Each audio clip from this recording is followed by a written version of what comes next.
കേരളം ഭരിക്കാനുള്ളവരുടെ തെരഞ്ഞെടുപ്പിൽ മത്സരിക്കാൻ നിനക്കൊക്കെ എന്ത് യോഗ്യതയടി ഉള്ളത്? നിനക്ക് എത്ര വർഷം പൊതുരംഗത്ത് പ്രവർത്തിച്ചതിന്റെ എക്സ്പീരിയൻസ് ഉണ്ടടി? നിനക്കൊക്കെ പൊതുജനങ്ങളുമായിട്ട് വല്ല ബന്ധമുണ്ടോ? ഒരു സ്റ്റേജിൽ കയറി 10 വാക്ക് സംസാരിക്കാനുള്ള കഴിവുണ്ടോ? നിങ്ങളുടെ എത്രയോ വൺ നൈറ്റ് പ്ലേയും മോണോ ആക്ടും ഒക്കെ ഞങ്ങൾ കണ്ടിരിക്കുന്നു. പക്ഷെ ഈ അഭിനയിക്കുന്നതേ ഭയങ്കര ആർട്ടിഫിഷ്യൽ ആട്ടോ. മോശം തീരെ ശരിയാവുന്നില്ല. വേണമെങ്കിൽ ആ പച്ചളംബാസിയെ വിളിച്ചു തരാം. അയാള് നവരസങ്ങളൊക്കെ പഠിപ്പിച്ചു തരും. എന്താടാ അവസരം കിട്ടിയപ്പോ സംസാരിച്ചങ്ങ് മെഴുകുവാണോ? മെഴുകി ശീലം നിങ്ങൾക്കല്ലേ. പണ്ട് സൂര്യമംഗലത്തെ ചാണകം കലക്കി മെഴുകല്. പോടി എന്റെ മുന്നിന്ന്. പോകാൻ പോകുന്നത് നിങ്ങളായിരിക്കും ഇനി. മകൻ ഇനി ഈ വീട്ടിലേക്ക് എൻട്രി ഇല്ല. ഇലക്ഷനിലെ അവൻ 8 നിലയിൽ പൊട്ടും. പൊട്ടിയാലുടൻ ആ മല വിഴുങ്ങിയ അനന്തം പിള്ള അവനെ തുഴിച്ച് പുറത്താക്കും. പിന്നെ അവൻ വല്ല റെയിൽവേ സ്റ്റേഷനിലോ ബസ് സ്റ്റാൻഡിലോ ഒക്കെ കറങ്ങി നടക്കും. അത് കഴിഞ്ഞ് നിങ്ങളെ സെൻട്രൽ ജയിലിലേക്ക് അയക്കാനുള്ള എല്ലാ തെളിവുകളും ഞങ്ങൾ കളക്ട് ചെയ്ത് വെച്ചിട്ടുണ്ട്. ദിവസങ്ങൾ എണ്ണിക്കോ. അമ്മയ്ക്കും മകനും ഒരുമിച്ച് ജയിലിൽ പോകാനുള്ള സുവർണ അവസരം വരാൻ പോകുന്നു. പെട്ടെന്നുള്ളൊരു മരണം നിങ്ങൾക്ക് തരുന്നില്ലെന്ന് ഞങ്ങൾ തീരുമാനിച്ചു. ബാക്കി ജീവിതം ജയിലിൽ കിടന്ന് ഓർത്തോർത്ത് പശ്ചാത്തപിക്കാനിരിക്കട്ടെ.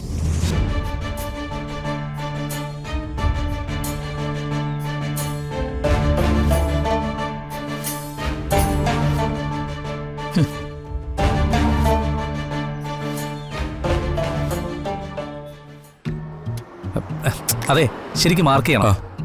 നാളെ മുതൽ നമുക്ക് പ്രചരണത്തിന് കുറെ കൂടി ആളെ കൂട്ടണം കേട്ടോ. ഡേ, വോട്ട് ചോദിക്കാൻ പോകുമ്പോഴേ ഇങ്ങനെ തലക്കാനൊന്നും കാണിക്കരുത്. ചെരുപ്പ് നക്കാൻ പറയുവാണെങ്കിൽ അതും ചെയ്തേക്കണം. അതെ, എന്നാലേ വോട്ട് കിട്ടൂ. നമുക്ക് ആ വീട്ടിൽ കയറി വോട്ട് ചോദിച്ചാലോ? ചേട്ടാ, എന്ത് വിവരക്കേടായി പറയുന്നേ? അത് ആ രാജുവിന്റെ വീടാ.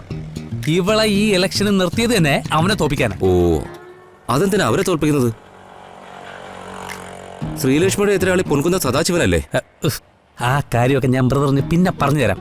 ഓ, എന്നാ നമുക്ക് അപ്പുറത്തെ വീട്ടിലേക്ക് പോവാം. അതൊരു കൂട്ടുകുടുംബോ. അവിടെ 10 വോട്ടോ മറ്റോ ഉണ്ട്. അത് പനക്കര കുമാരപിള്ളയുടെ വീടാ.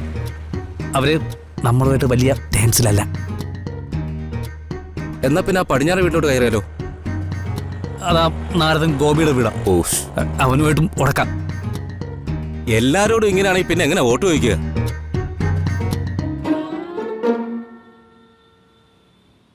എന്നാ പിന്നെ നമുക്ക് ചന്ദ്രനിലോട്ടോ ചൊവ്വയിലോട്ടോ പോവാം. രുക്മിണി ആന്റിക്ക് ശത്രുതയില്ലാത്ത ആൾക്കാരെ അവിടെ മാത്രമേ ഉള്ളൂ. തന്നോട് ഉപദേശം ചോദിച്ചില്ല. ഇവനെ കാണുന്നവരുടെയൊക്കെ മെക്കിട്ട് കയറാൻ നടക്കുക. ഇങ്ങനെയുള്ളവരൊക്കെ പ്രചരണത്തിന് കൊണ്ട് പോകരുത്. എടി കൊച്ചേ, നീ എന്റെ അനിയത്തിയ, ഇവ എന്റെ അനിയനും.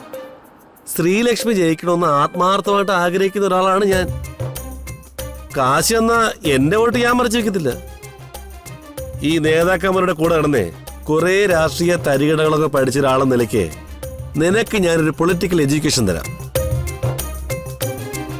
ശത്രു ആയിക്കോട്ടെ മിത്രമായിക്കോട്ടെ, ആരും ഈ ഇലക്ഷൻ കാലത്ത് നമുക്ക് രണ്ടിനാകരുത്. എല്ലാവരോടും കളിച്ചും ചിരിച്ചും വേണം വർത്താനം പറയാൻ.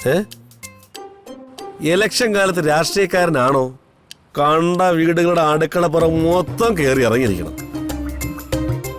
മൂക്കളെ ഒലിപ്പിച്ച് നടക്കുന്ന പിള്ളേരുടെ മൂക്കളെ തുടച്ച് മാറ്റണം. 2 കഴുകി നിൽക്കുന്ന പിള്ളേർക്ക് കഴുകിച്ചു കൊടുത്തേക്ക്. ഇതൊക്കെ ചെയ്യാൻ എന്നെ കൊണ്ട് പറ്റില്ല. എങ്കിൽ പിന്നെ നിനക്കൊരു രാഷ്ട്രീയ ഭാവി ഇല്ല. ഉഡായിപ്പില് ഡോക്ടറേറ്റ് കിട്ടിയവരെ രാഷ്ട്രീയത്തിൽ ശോഭിക്കൂ. നീ ജയിച്ച് മന്ത്രിയായ PA ആകാന്നുള്ള മോഹം ഞാൻ തൽക്കാലം അങ്ങ് ഉപേക്ഷിക്കുന്നു. എന്താ അളിയ, രാവിലെ തന്നെ വോട്ട് കണ്ടല്ലാണോ? രാജു അളിയൻ അളിയന്റെ ഏതളിയനെ വിളിച്ചത്? ഈ മൂത്ത അളിയനോ അതോ ഈ വരണ്ട നിൽക്കുന്ന ഈ കുഞ്ഞളിയനെയോ? ഞാൻ വിളിച്ചതേ ജയചന്ദ്രൻ അളിയനെ. ഈ ചെറിയ അളിയൻ എന്നെ നോക്കുന്നത് പിശാച് കുരിശ് കാണുന്ന പോലെ. അതങ്ങനെ തന്നെ, യാതൊരു സംശയം വേണ്ട. വഴിമാറ്. ഞങ്ങള് ഇലക്ഷൻ പ്രചരണത്തിന് ഇറങ്ങിയതാ, തടസ്സപ്പെടുത്താൻ നിൽക്കണ്ട. എടി, കേരളം ഭരിക്കാനുള്ളവരുടെ തെരഞ്ഞെടുപ്പിൽ മത്സരിക്കാൻ നിനക്കൊക്കെ എന്ത് യോഗ്യതയടി ഉള്ളത്? നിനക്ക് എത്ര വർഷം പൊതുരംഗത്ത് പ്രവർത്തിച്ചതിന്റെ എക്സ്പീരിയൻസ് ഉണ്ടടി? നിനക്കൊക്കെ പൊതുജനങ്ങളുമായിട്ട് വല്ല ബന്ധമുണ്ടോ? ഒരു സ്റ്റേജിൽ കയറി 10 വാക്ക് സംസാരിക്കാനുള്ള കഴിവുണ്ടോ? പൊതുവായിട്ടൊരു പ്രശ്നം വരുമ്പോ അത് മാന്യമായിട്ട് പരിഹരിക്കാനുള്ള കഴിവുണ്ടോ നിനക്ക്?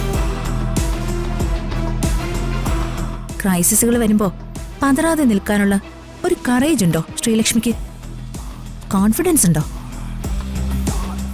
ഇതൊക്കെ പോട്ടെ, ക്ഷമയുണ്ടോ? സഹനശക്തി ഉണ്ടോ? നേരുണ്ടോ? ഏതെങ്കിലും ഒരു കാര്യത്തില് ഒരു നെറിയുണ്ടോ? എന്റെ ദൈവമേ, ഈ അളിയനും അളിയത്തിയും പുലികളാണല്ലോ. A true political leader is not made by power, but by the trust of the people.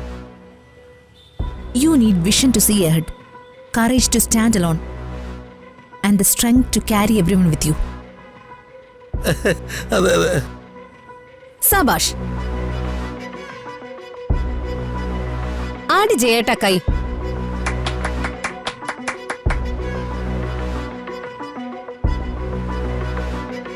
ഈ നിൽക്കുന്നതേ 4 നൂറ്റാണ്ടോളമായി രാഷ്ട്രീയത്തിൽ പ്രവർത്തിക്കുന്ന കേരളം കണ്ട ഏറ്റവും മഹാന്മാരിൽ ഒരാളായ പ്രതാപവർമ്മയുടെ മകളാ എന്റെ ഭാര്യ ഋതിക വർമ്മ. ഈ വരുന്ന ഇലക്ഷനിൽ മത്സരിക്കാൻ ഞങ്ങൾ എല്ലാവരും ഋതുവിന്റെ കാല് പിടിച്ചു. പക്ഷേ ഋതു ഇലക്ഷനിൽ നിൽക്കുന്നില്ല എന്ന് പറഞ്ഞു. പക്ഷെ നീ ജനിപ്പിച്ച അമ്മയും ഓമനിച്ച് വളർത്തിയ അച്ഛനെയും സ്നേഹം മാത്രം തന്ന് വളർത്തിയ ഈ ഞങ്ങളെ ഒക്കെ അവഗണിച്ച് ഇലക്ഷന് മത്സരിക്കാൻ ഇറങ്ങി പുറപ്പെട്ടിരിക്കുക. ഈ ഇലക്ഷനില് ദൈവം നേരിട്ടിറങ്ങി വന്ന് നിന്നെ പൊട്ടിക്കും. വേണ്ട, നീ 8 നിലയ്ക്ക് പൊട്ടാനുള്ളൊരു ബോംബെ നീ തന്നെ കൊണ്ട് നടക്കുന്നുണ്ട്. നിന്റെ അമ്മായിയമ്മ. അവരെ അറിയുന്ന ഈ നിയോജക മണ്ഡലത്തിലെ നായ പോലും കുറച്ചുകൊണ്ട് വരും നിന്നെ കടിക്കാൻ. തീർന്നോ? തൽക്കാലം ഇത്രയും മതി.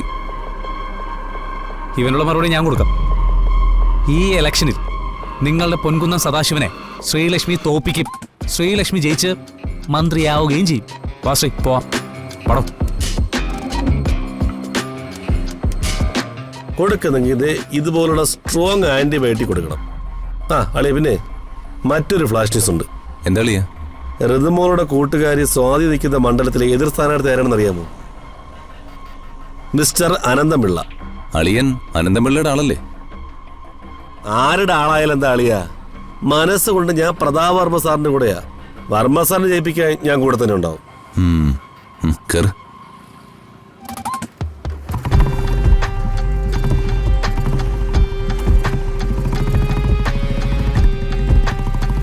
നിങ്ങൾ എന്തിനുള്ള പുറപ്പാടാ ചേട്ടാ?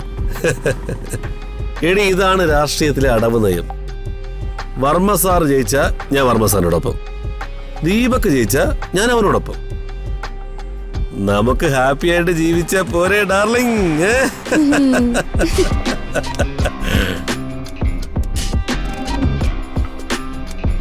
മാഡം, എന്റെ നോമിനേഷൻ